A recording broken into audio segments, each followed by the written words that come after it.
Hello everyone. Today we're going to be taking a look at a great game played by Joseph Henry Blake, and he played against George Archer Hooke. These two players are virtually unknown. They played in London, England in 1891, so a really long time ago. This game was a miniature, which means it was a short game. It was only 12 moves long, where Black screwed up quickly out of the opening.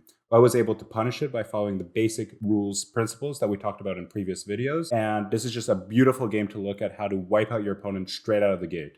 Let's take a look. Let's start off with e4, complete normal. Black plays e5, knight f3, attacking the pawn, and now d6. Now d6 is what's called the Philidor defense. It's not so common right now because it simply blocks the bishop. And it's much more common to play knight c6, where black is almost able to equalize in this position. Now, of course, white can play bishop c4, and there's a lot of theory here, as well as bishop b5 or d4. A lot of theory in this position. But d6 was a good way back then for black to both avoid theory and try to equalize. Bishop c4, a really good move, simply putting your bishop on an open diagonal, hitting through the center. Black plays f5. Now this move is dubious. At first glance, it seems like it might be okay because we're attacking the pawn on e4. However, this is actually a huge problem for black because you're opening up your king. This king won't be able to castle in the short run because the bishop is attacking the square, and the king is becoming more exposed. White plays d4, a great move, playing very, very aggressively in the center.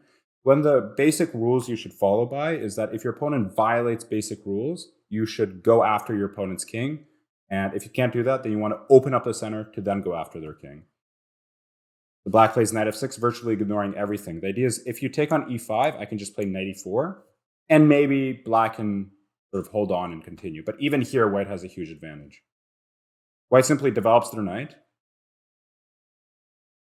and the pawn on d4 is captured. So queen takes d4. Now, this move is probably not most precise. I would probably recommend taking with the knight.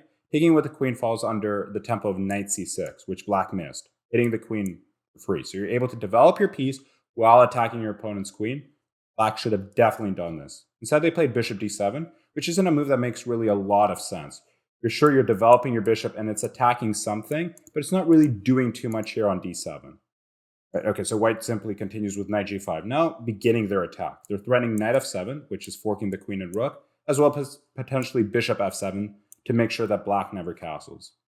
And after knight c6, white has a forced mate here, and it's gorgeous. Stop the video to see if you can find what the mate is. All right, so in this position, instead of simply bringing the queen back, every move is check until mate. We start off with bishop f7 check, going after the king e7, and now the move of the game, which is simply queen takes f6. At first glance, it seems like, what? You're giving up your queen? Well, the idea is if pawn takes, well, then knight d5 is checkmate. And if king takes queen, then I'm able to bring my knight in. And now king e5. Now, the most obvious looking move is something like bishop f4, but then the king has a path to start running away, which is something white definitely wants to avoid. In this position, white has a very nice and simple and easy mate in two. Starting with knight f3 check. The king must take on e4. It's important that this knight is attacking both the king and the d4 square. And after the king takes the pawn, white has a simple mate in one, which is retreating your knight and delivering checkmate to the center of the board. Now, in my mind, that was just a gorgeous game played over 100 years ago, played by two virtually unknown players. I love the fact that white was able to punish black right away for breaking those basic rules with the move f5 on the third move, which was incredibly dubious. Let me know if you want to see more games like this, and I'll see you guys in the next video. Take care, and have a good day.